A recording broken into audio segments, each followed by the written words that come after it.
E continuando com mais informe, debate sobre a autonomia de nosso país vira algo que nós conhecemos através da última semana.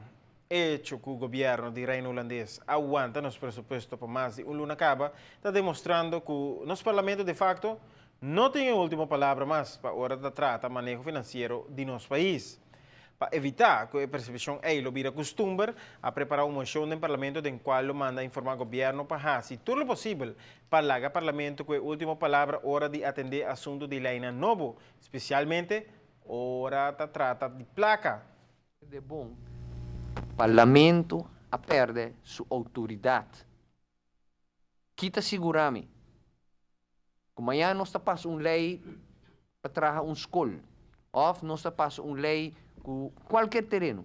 Qualquer terreno. Que nós vai estimular a agricultura moderna via hydroponics na Aruba mais que está caso. Qualquer coisa que nós fazemos. Que nós vai explorar gás. Passa uma lei para com nós repartir a entrada. Qualquer lei. Qualquer lei.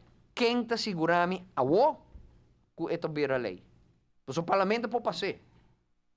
Mas nós a perder a segurança e confiança com o que o parlamento de Aruba decidir que em verdade é também a lei.